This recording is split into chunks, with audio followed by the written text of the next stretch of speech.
Hello and welcome back to Bookmark Chronicles. Today we're going to talk about Fourth Wing. Now, apparently this was making the rounds on TikTok. I have curated my For You page in a way that I don't typically see the super hyped TikTok books because that's not my thing. So I actually heard about this book from Jess over at Jess Owen. She was doing Patreon sprints and she was reading it and talking about how much she enjoyed it. She was really close to finishing, and so she was really excited and having a good time. Robin then said, I'm gonna read this book, and she bought it. And then she was like, we should make this one of our monthly buddy reads. I was like, okay, sure, let's do it. Robin and I don't read synopses, like ever. Neither one of us read the synopsis or knew what the fuck this was about before we agreed to read it, right? So Robin and I were actually supposed to read Scorpica this month. We decided to switch it and read Fourth Wing instead. So we did that partially because I think the hype was sort of getting to both of us. We were both really curious about it, but also a lot of our friends were reading it at the time. So Jess had finished it, another friend was planning on picking it up, and someone else had already started it. So the night before we were set to start reading, one of our friends mentioned that it was a fantasy romance, and I don't do fantasy romance. And a part of the reason for that is because for a really long time I was struggling with romance, trying to find what I like. I do enjoy romance now. However, I tend to dislike fantasies with romance subplots because I often feel like the romance is being focused on at the absolute wrong time, and I tend to not care, right? So I was a little worried about that. Did Robin and I ever go actually read the synopsis before starting? No, we went into it totally fucking blind. So we also didn't know that there were dragons. And no, I didn't look close enough at the cover. If I did, I would have seen them. But no, I didn't pay attention to that. Also, the night before, someone said the introduction of the dragons was pretty badass. And I was like, I have never read a book with dragons in it. So I'm actually very excited. And before you ask me how I've never read a book with dragons, I don't read white man fantasies, so I've never come across it. Someone mentioned Harry Potter, but that's one book out of 7. It's not critical to the story. I don't really feel like that counts, and I don't talk about Harry Potter, so this is my first book with dragons. So after Jess had been talking about it on Sprint, literally the next day, then I did start to see it on TikTok, not on my For You page though, but with my mutuals, because everyone was kind of like, where did this Fourth Wing book come from? It sort of just appeared, and everybody was reading it one day, right? And I was like, I kind of feel like this is a cult, but whatever. By that point, we had already agreed to start reading, so we start reading, and I didn't hate it. In fact, I had a pretty great time with it. This is gonna be surprising, but I rated it 5 stars. Is this the greatest piece of literature that has ever been written? No. Do I know what the fuck the plot is? No. Did I have a great time reading it? Was I interested? Was I intrigued? Was I immersed? Absolutely. It was a fun reading experience, and I absolutely loved the dragons. They were my absolute favorite part. Violet's annoying as hell. There were other characters who were getting on my nerves, but overall I just had a really good time. It's such a fun read. So what is it actually about? Great question. We are following Violet Sorrengail, who is 20 years old and headed to the War Academy. She has been training her entire life to be a scribe. Her father was a scribe, and those were the footsteps that she was planning to follow. However, her mother decided that, no, I'm a dragon writer, your brother and your sister are dragon writers, you're gonna be a dragon writer too. Now, this is a problem because Violet knows nothing about being a dragon writer. She has never trained for it. She's literally planned on being a scribe her whole life, but also Violet has a disability that makes being a dragon writer a little bit more difficult for her. So I'm not disabled and I cannot speak on the rep. However, I have heard good things about it. And from what I read, I did feel that it was well done, because of course you do have the people who are making fun of her for being weak and whatever, but you also have people who understand that she has a disability and try to accommodate her and help her out as much as they can, and I appreciated that. I would recommend this to people who enjoy dragons, or rivalry or enemies to lovers, as well as found family and a lot of political intrigue. And I would say, just to caution, that with this being a war novel, there is a lot of murder, brutal deaths, there's some gore, but overall I really had a great time, and I'm really excited to read the next book, which apparently is supposed to come out in November. So that is all that I can say without spoiling. If you have not yet read Fourth Wing but would like to, this is your spoiler warning. Alright, so as usual, we're gonna start off with the characters, starting off with Violet. She's annoying, she's a dumb bitch.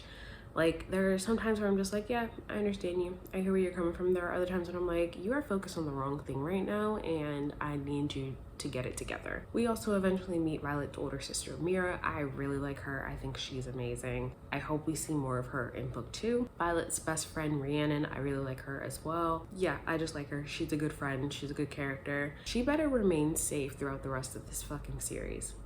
If not, I'm fighting the author.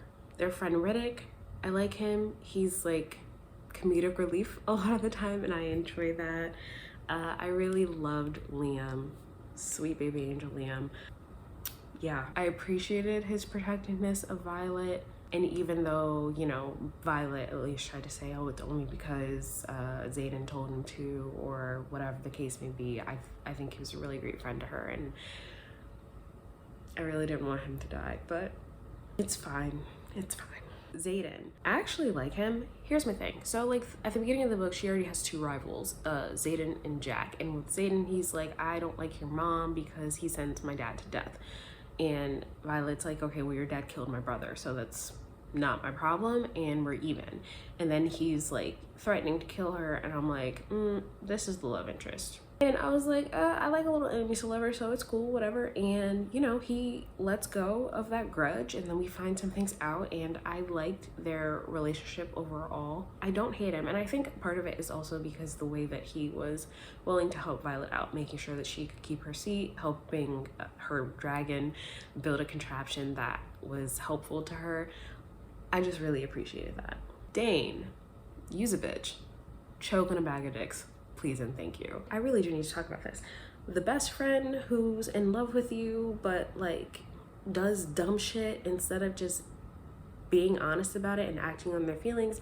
I hate that shit. And at the end of the day, Dane sent her to fucking die, and I hope she kills that bitch, and I hope it's slow and painful, because from the very beginning, something was off about him, and I didn't fucking like it. And then when she tells everyone that one of the, what are they called? Not team leaders, squad leaders, whatever.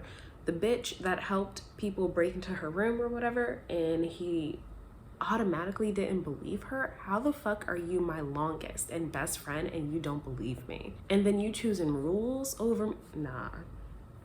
Dane needs to die. Jack is Kato from the Hunger Games, and the thing that pissed me off about Jack is that he didn't have a valid reason to dislike Violet. And Robin and I were talking about it, and she's like, does he have a reason, or is he a psycho? And I was like, I think he's just a fucking psycho.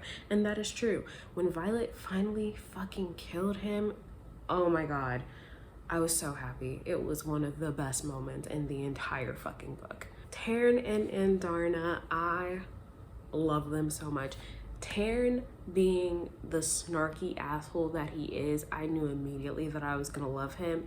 And then Andarna is just so sweet, but so determined, and I love her too, and I cannot wait to get more of them in the next book. I love them both so much. I didn't write down any plot points, so we're just gonna randomly talk about shit, I guess. Starting off with, I think the actual like training and learning the history and everything, I actually found all of that very interesting, which is nice because I feel like with those things I tend to get bored sometimes, and like I said, this world isn't super complex, so learning all these different things but also still being intrigued and not feeling bogged down by it, I really appreciated that, and I think that added to my enjoyment while reading. I think after that one time where Xaden catches Violet when she saw the little group of rebel kids meeting and he didn't kill her, I was like, okay, so when are y'all two gonna fuck? Because I already know it's coming.